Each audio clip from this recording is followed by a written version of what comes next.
Делегаттар алдымен Ақтөбедегі халықаралық әуежайдағы ұшып қону жолағының бұрылыс жобасымен танысты. Бұрылыс әуе көлігі қозғалысының қауіпсіздігін қамтамасыз етеді. Стратегиялық маңызды нысаннан соң Асқар Мамин бастаған топ Олимп хоккей модуліне барды.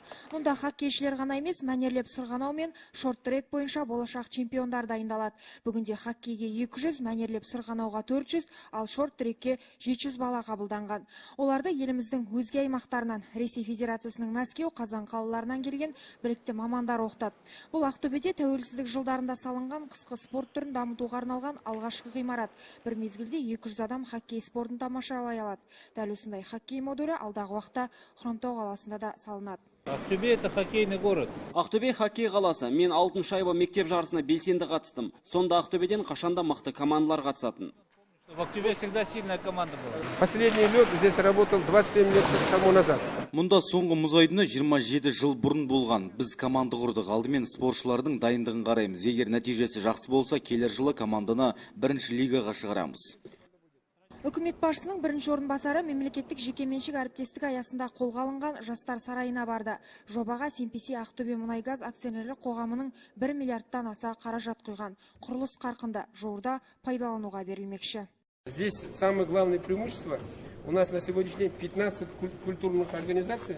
Қазір Ақтөбеде 15 мәдени мекеме бар. Олардың барлығы әр жерде орналасқан. Біріншіден, сол мекемелерді осы жерге шоғырландырамыз. Екіншіден, Ақтөбеде мұндай зал жоқ. Қазір өңірдегі ең үлкен залдың өзі 500 адамға ғана арналған. Ал жастар сарайының сыйымдылығы 1200 орындық. Сондай-ақ мұнда көрме секілді түрлі шараларда өтетін болады. Көз ауруына шалдыққан ақтөбеліктер енді ем үшін Ресейдің Орынбор, Астрахан қалаларына сабылмайды. Батсек ауданында 60 керуетті көз жарғы деп аталатын офтальмология орталығы салынуда. Өткен жылы іргесі қаланып, 3,2 миллиард теңге инвестиция тартылды. Мұнда балалар мен ересектерге білікті мамандар офтальмологиялық қызмет көрсететін болады. Кадр тапшылығы жоқ. Өңірдегі медицина университетінің көз аурулары кафедрасы білікті маман дайындайды. Сондай-ақ дәрігерлері шетелдік клиникаларда біліктілігін арттырып жүр. Жаңа орталық жанынан 500 адам қабылдайтын емхана мен лазерлік орталық жұмыс істейтін болады. Сондай-ақ аллергия орталығы салынады. Сейчас у нас с нашими европейскими партнерами, австрийцами, немцами. Қазір еуропалық серіктестерімізбен жұмыс жасап жатырмыз. Құрылғыларды орнатып, оларды үйренуді жоспарлап отырмыз. Келісім аясында сапалы қондырғылар мен инновациялық технологиялар орнатылды.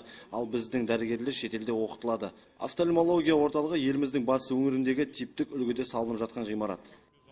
В своем роде данная клиника является уникальным, так как это впервые строится на западном регионе типового объекта по офтальмологии. Министрлер кабинетінің мүшелері Сымбат жеке мектебінде болды. Білім ошағы өткен жылы ашылған болатын. Мектеп халықаралық талаптарға сай ақпараттық коммуникативтік технологиямен жабдықталған.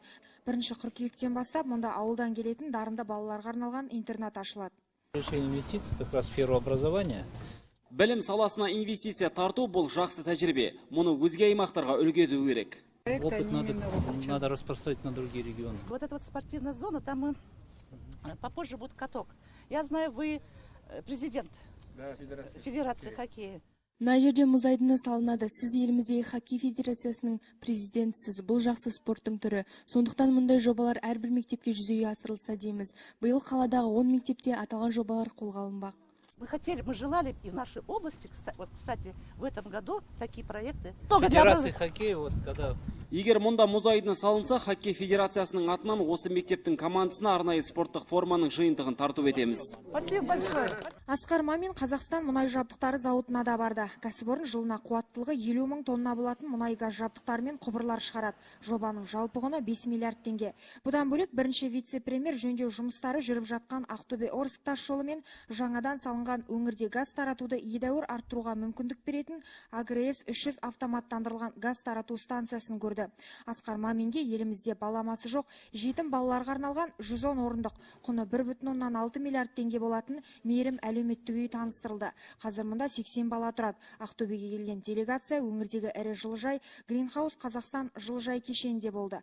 Қазір мұнда 5500 тонна өнім жиналса, оның 3200 тоннасы экспортталады. Бүгінгі күнде обеспеченность Ақтөбе облысы 86%. Бірінші вице-премьер ТМД көлемінде баламасы жоқ бірегей кәсіпорын Ақтөбе рельс арқалық зауытының жұмысымен де танысты. 2014 жылы президент тапсырмасы бойынша салынып, Қазақстанның индустрияландыру картасына енгізілді. Жылына 120 метрлік рельстер шығарады. Зауыт толық қуатына көшкен соң 2018 жылдан бастап жылына 430 мың тонна өнім шығаруды көздеп отыр. Айта өтейік, қазір Ақтөбе облысы Нұрлы жер мемлекеттік бағдарламасы бойынша пилоттық жобаны жүзеге асыруда елімізде көш бастап тұр. Мемлекеттік жекеменшік әріптестігі негізіндегі жобаларда сәтті жүзеге асуда. Бұл бағыттағы жасалып жатқан жұмыстарға Асқар Мамин жоғары баға беріп, Ақтөбе облысын өзге аймақтарға үлгі ету керектігін айтты. Жұлдыз Алмасқызы, Мержан Аманжолов, Қазақстан, Ақтөбе.